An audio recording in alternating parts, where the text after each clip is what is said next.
I really feel like, especially at KU, there's this stereotype of Christians that we're judgmental, we're hypocritical, we really are condemning, and we're elitist almost. We don't want other people to come in. We just like having our happy little group, and we sit around judging everyone else.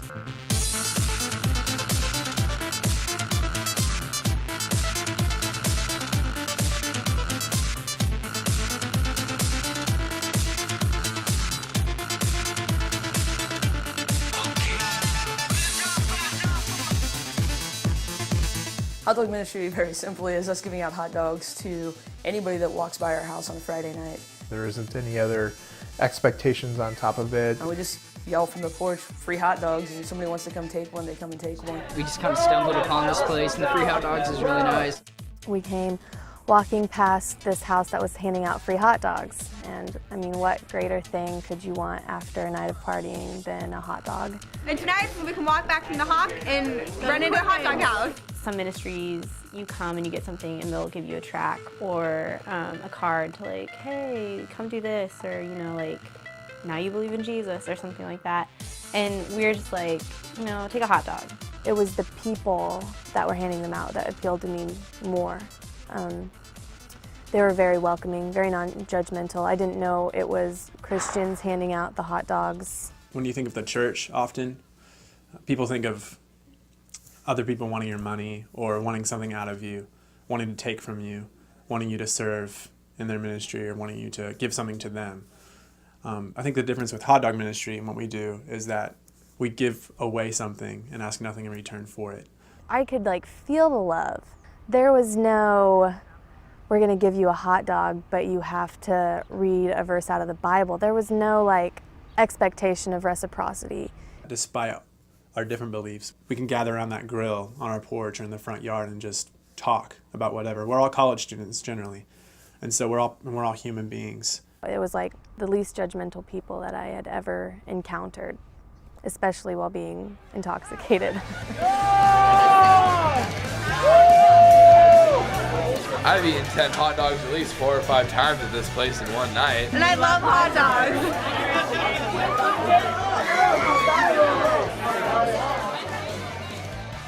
Often when people are counting Christians, it's either on campus with a guy like Brother Jed yelling at people, calling girls whores or whatever. Maybe it's the Phelpses saying everybody's a fag and they're all going to hell. We'd rather just be there and be normal. Nobody ever says, oh man, you're drunk, you shouldn't be here. Because we just love people, and I mean, we really don't care if you're drunk or, you know, if you curse on our porch or whatever. The things that a lot of the students at KU would think that Christians would call them out for and be like, oh, you need to leave now. We don't care, like, be yourself. Immediately, my preconceived notions were shattered because that was not what was happening here. These people were up at 3 o'clock in the morning handing out hot dogs and listening to good music and having a good time.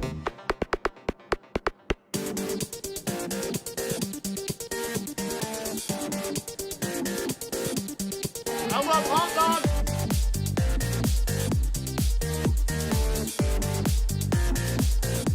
Buns on the table, hot dogs fresh off the grill, with a low price of free. Jordan, to me, is almost like the heartbeat of hot dog night. He's such a fun-loving guy to begin with, and then when you get him in the costume, he takes on this persona, like, I am Mustard. People will be walking down the block, and they're like, it's Mustard Man. We're there for a few hours, so it gets kind of tiring standing at the grill. And when he comes out in that mustard costume and the music's pumping, he just gets everyone going.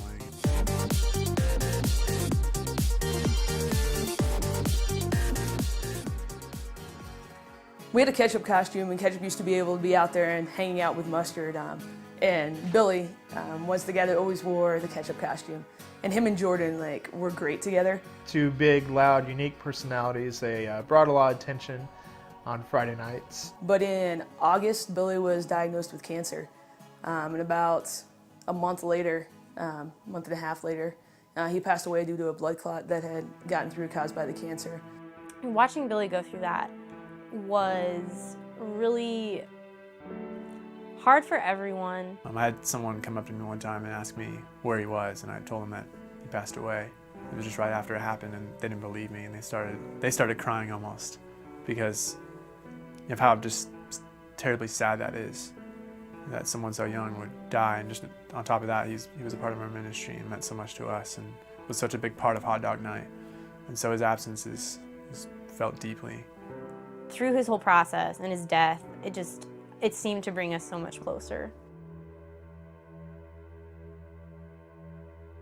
It feels like every Friday night's a little bit different, and there's always some factor that goes into it that we can't foresee.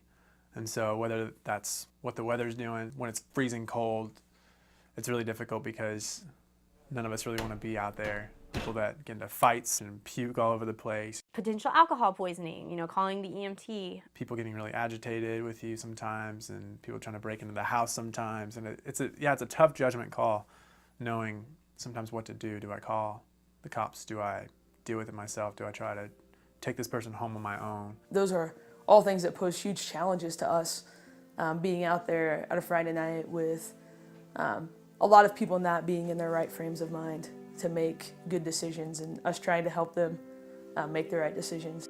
Sometimes people come by and they want to pigeonhole us into a certain set of beliefs. Usually it's not the case. I mean, there's people that do believe in evolution and some people that don't. And there's people that are okay with drinking, some people aren't. And they're really looking to pick a fight. And sometimes that's a hard conversation because it's really one-sided anyway. It's not a real conversation. I think what hurts me the most is that knowing that those people that are trying to tear down the faith of our students or our faith have been hurt by Christians and have been hurt by the church.